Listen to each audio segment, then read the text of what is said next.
అందిన వార్త లీస్ట్లో ఉన్న అంటే సిరప్లు కావచ్చు మందులు అస్సలు వాడొద్దని చెప్పేసి కేంద్రం లేటెస్ట్ అప్డేట్ అయితే తీసుకురావడం జరిగిందండి.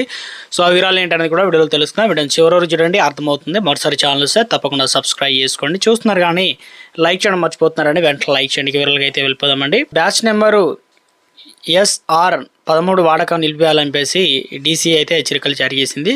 సో ఏంటనేది చూద్దామన్నమాట. ఇందులో వచ్చేసి విషపూరితమైన డై ఇథిలిన్ గ్లైకాల్తో కలుషితమైనట్టు ఆరోపణలు అయితే రావడంతో నిర్ణయం తీసుకోవడం జరిగిందనమాట. తెలంగాణ డ్రగ్ కంట్రోల్ అడ్మినిస్ట్రేటివ్ అనగా DCA ప్రజలకు కీలక హెచ్చరిక జారీ చేసిందనమాట. ఎందుకంటే అనుమానిత కోల్డ్ డ్రిప్ కంపెనీ పేరు ఇది అన్నమాట. Cold drip syrup batch number SR-13 వాడకాన్ని తక్షణమే నిలిపేయాలి. ఒకళ్ళు కొనుక్కున్నా కానీ లేదంటే అందుబాటులో ఉన్నా కూడా వాటిని కొనొద్దు, వాడొద్దు అనే విధంగా ఆదేశాలు అయితే ముఖ్యంగా మధ్యప్రదేశ్, రాజస్థాన్ రాష్ట్రాల్లో దగ్గుమందు సేవించిన చిన్నారులు అనేది మరణించారని చెప్పేసి వార్తలు అయితే రావడంతో ఈ నిర్ణయం తీసుకోవడం జరిగింది. తమిళనాడులోని కాంచీపురం జిల్లా శృంగ వార్చి తీరానికి చెందినటువంటి శ్రీసన్ ఫార్మా తయారు చేసిందనమాట. ఇది కోల్డ్ డ్రిప్ సిరప్ అనే కంపెనీ.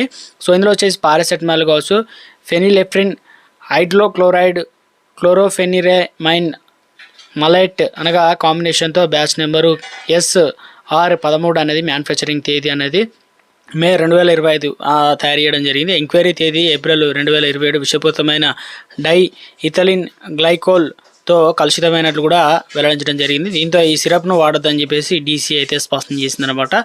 బ్యాచ్ నెంబర్ గల సిరప్ ప్రజలు, డీలర్లు, మెడికల్ షాప్లో ఉన్నటువంటి వెంటనే ఒకవేళ ఉన్నా కూడా వెంటనే డ్రగ్ కంట్రోల్ అధికారులకు సమాచారాలు ఇవ్వాలని చెప్పేసి DCA అయితే కోరిందనమాట. ఎలా కంప్లీట్ చేయాలి ఏంటంటే control administrative toll free number వచ్చేసి 188-599-6969 సమాచారం అందించాలని చెప్పేసి చెప్పడం జరిగిందనమాట. DCA director general IPS Shanawaz Kasim శనివారం అయితే ప్రకటన అయితే విడుదల చేయడం జరిగింది.